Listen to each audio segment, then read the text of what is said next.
Hello, book lovers. Welcome back to Procrastinate with Books. From my side to all of you, wish you a very happy new year and a wonderful 2024. Let's keep our fingers crossed for them.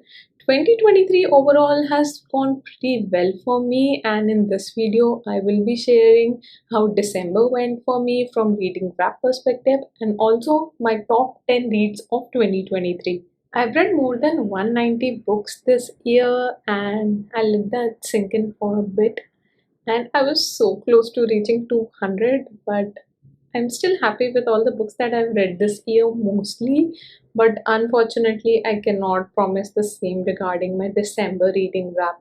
Now, I've comparatively read fewer books this month, but the only book that actually stood out to me was The Night Hunt. So I'll just quickly go through all of the books that I've read in December one by one and give you my views on it. A Disappearance in Fiji is a mystery tale about an Indian officer serving under the Englishman, and he's off posted to a different island where he's actually serving some kind of sentence, and he's given upon this task to work and find the disappearances of the maids and the low class workers that's currently been going on there for quite some time.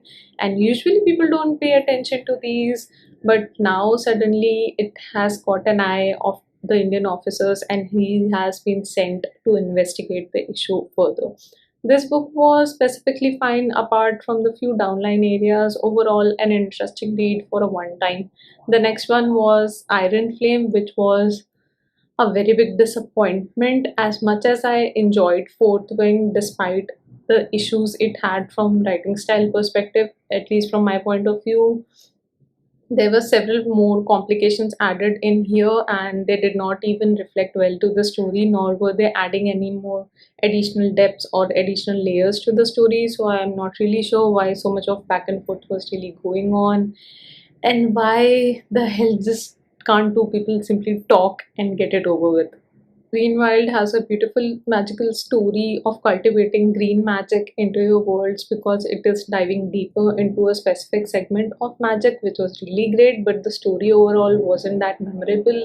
I think this would be a great novella had it come out in that edited format, but this is somewhere in between right now, not a complete novel, not a complete short as a novella, and that's why it would be a little ifish kind of a story. The next was Night Hunt. This is the book that I actually enjoyed because of the trio pact and the kind of characters this book introduced. It was pretty novel, especially the Nefas character was something that I came across for the first time. Even though the vampires, the hell, the ferry to the other side, and all those concepts were still familiar to me, it did add a lot of intellectual depth into the story, and that's why it was a pretty interesting read. The City of Stardust actually had a great plotline where a young girl is trying to find her mother, where she left her in the childhood, stating that she's just going out for travels and that's all she barely knows growing up. But now that she has grown up now and she understands that her uncles have been lying to her for her whole life and keeping a lot of things secret, especially the magical portals that are there at the wristway of her hand, and there is also an evil sorceress on the other side of the party, which also makes things interesting. But sadly, there is not enough momentum going on into the story, which made it a little slow from my point of view, but the plot was fine, so I still enjoyed reading it. Last two books, one has been an utter sheer disappointment that I refuse to even review at a length of detail. The other one has been a kind of a redemption. Two books this month that have been utterly disappointing: The Iron Flame and The Fate Calls the Elf Queen. Now, I know the second part of the story actually ended on a cliffhanger. I was really excited to know what will happen probably next, but what actually happened in here, or should I say, what was not happening for the longest time in the story in this particular book, is what got me crazy. Like, get the story moving forward. It's just a lot of jealousy, people moving from this portal to that portal, not communicating enough, and it's actually getting really frustrating seeing so many books coming down on a similar plotline, and that's why it was just a big meh for me. The other book was actually a children's book, which was pretty interesting to read and view in an audiobook format as well. And it's about basically navigating through your children's fears and trying to help them develop an understanding and help them overcome those fears in the best way possible. It's a very cute little short book. Now let's move ahead to the top 10 reads that I had from my 2023 192 books. So out of all these books, the books have been judged on several parameters, starting with the initial ones such as what has the rating been initially when I actually read them, what kind of impact they had when I was reading them, and what kind of emotional trauma did I go through at that point of time. And lastly, based on what kind of lingering effect do they have now that a whole year has passed reading some of them, few of them have been read recently, what is the exact feel that I have right now based on those arenas and vibes. I think I've made some decisions, and here are my top 10 for 2023. On number 10, we have Curses and Other Buried Things. I read this book in October, and it's about overcoming a generational trauma. The story is mixed with fantasy and magical realism elements into it.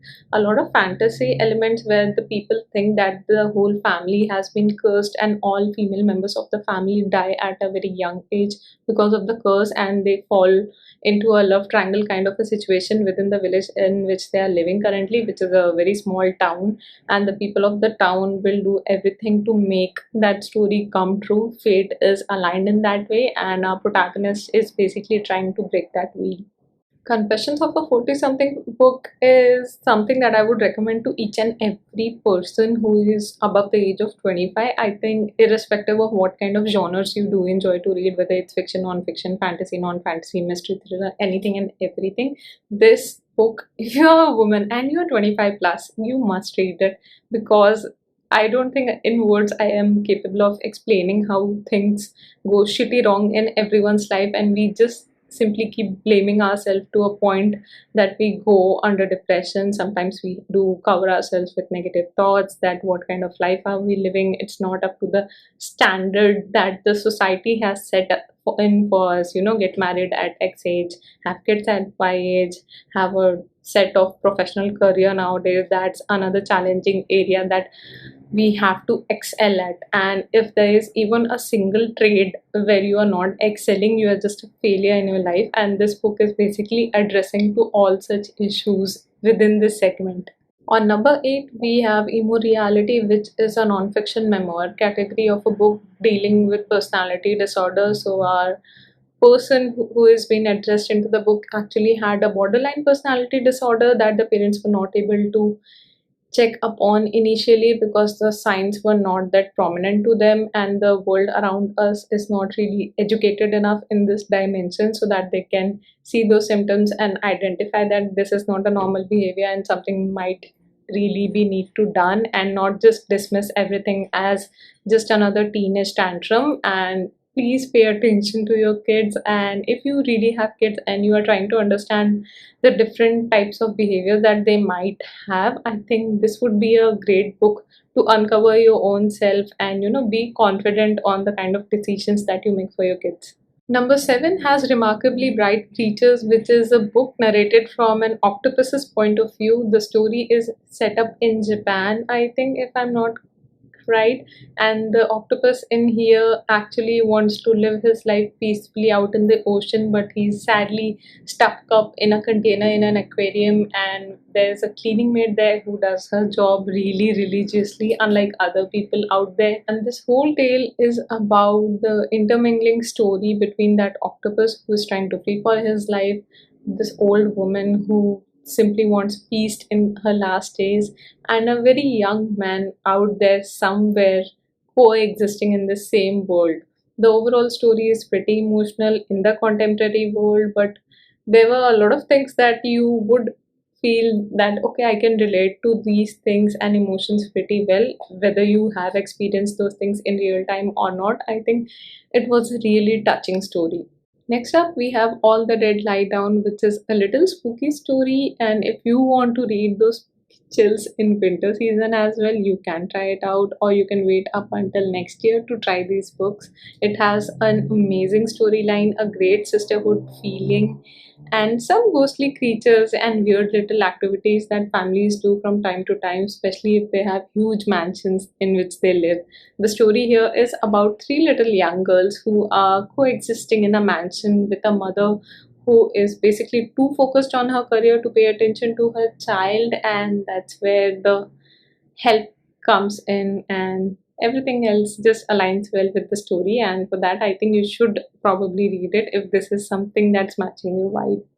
At number five, we have Deeper Mindfulness, which is another non-fiction book in the self-help category. And this book primarily focuses on you to help you identify that bring point of movement in your life where an actual decision happens in your brain, and how you can actually identify those bring points and be mindful of all the decisions that you're taking in your lifetime through a overall guided format of audio, visual, as well as guided exercises throughout the book is really wonderful. Another thing that I actually liked very much in this book was the examples that the author shares, specifically if he shares a point of view of how multitasking works and how it may or may not be beneficial for you. He has done it with wonderful examples, and if you try those examples by yourself, I think you would be better convinced than me stating it out here that he has wonderfully crafted this book. I think it's a really good read if you're trying to improvise on yourself,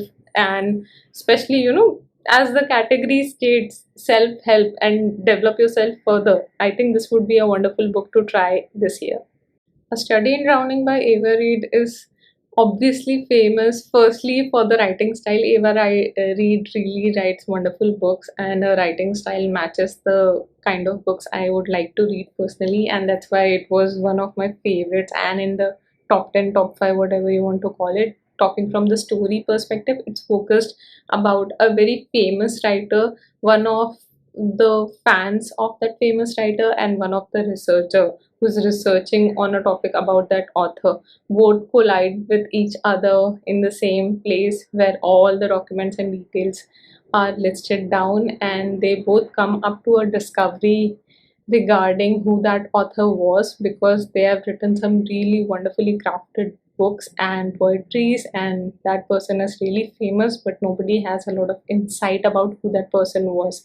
And this whole story is about rivals competing with each other to identify the overall story first. Now, I know this book has come a long time back and it was published years ago, but I got the chance of finally reading it in 2023, because I started the series in 2022 December by reading the first book, and the second book carried over into 2023, and then I read the third book. I was happy, but I was also devastated, and I don't think anyone else other than Arif Kwang could have done a better job at this Chinese revolutionary story. It was absolutely amazing and will make you freakishly crying in a mood. I'm just thinking about the end of the story will make you cry. If you're a Poppy War series lover, I think this book is like a Bible for you, and that's how anyone who actually truly knows about the story would actually refer to it. There is no better way to explain it. I couldn't even blurb out the details of the book to you, because then it would be a total spoiler for book 1 and book 2, and nobody really wants to do that. It's a sin. Going ahead, on number 2, we have All That Consumes Us, and this book had literally consumed me for 2023. Every time someone asked me what's the most memorable, impactful book that you have read in 2023, I would name this book. The story here is about a group of students who actually focus very deeply on their careers, and an institution that runs an elite club, especially for those scholars. So, if you are really good at a particular arena, that could be dancing, singing, writing poetry, writing novels, anything at all, any particular division that excels at something. Those scholars are grabbed together into this elite group, and they have within the institution, they have their own segment where these people reside and study like crazy people. But they all have a very ghostly effect to themselves, and they are so busy simply carrying out the things that they really want to do, that they don't even blink an eye towards anyone else coming here or going there. And then there's this beautiful little girl who actually enters this division under the craft lines of writing, and now she's totally understanding, and you will explore everything that's happening inside from her perspective. Now, everything and anything that a fantasy lover like me possibly needs into a book, from magic, ghosts, and eradication perspective, it's all here. So do read it. And on number one, we have The Scarlet Whale, the book that utterly, sheerly destroyed me for months after reading it. Now, for those of you who have already read other works of this author, Shelby Miriam has written a very famous series called The Serpent and Dove Trilogy. And the first book is, of course, my favorite. Unlike in other series where usually we have the third one favorite, this one, the first one was the really best one. Things got a little iffish from there, but the story in here focuses on characters and the aftermath of what happened in the third book. So I would recommend that you guys seriously read the first three books from Serpent and Dove series first and then jump on to this book, otherwise you won't get a heck of a clue what's happening in here. Story here focuses on a sideline character from Serpent and Dove series and her life and how she has been navigating by other people making decisions of her life, but no more does she wants to be a puppet in her friend's hand and wants to take her own decisions. But then suddenly things go haywire and she basically gets kidnapped and transported onto a different island, and then starts the enemies to lovers chemistry, and you will fall in love with all the miscommunications happening in this book. So if there is a way to get through the miscommunication in the right possible format, I think this is the right one that needs to be done. Now, aside from my top 10 books, I also had two honorable mentions to mention in here. The first one was The Luminaries, the second was The Sunset Years of Agnes Sharp. These two have been phenomenally good. They also have a huge impact. Sadly, they couldn't make to top 10, but they were nearly there, competing really fast to the final position in there, and I absolutely enjoyed these books too, so I did want to mention them. There is a whole list of backlist titles as well that I also enjoyed throughout the years, but the top 10s are the top 10s, so I thought let's focus around those as well. And with that, I'll possibly take your leave for this video. I hope you have a wonderful 2024 and may this year brings lots of good books and good news to all of us. Keeping our fingers crossed and wishing you all a very happy new year for the very last time in this video. And I'll catch up with you in my next video. Until then, keep your coffee strong and your TBRs long. Goodbye.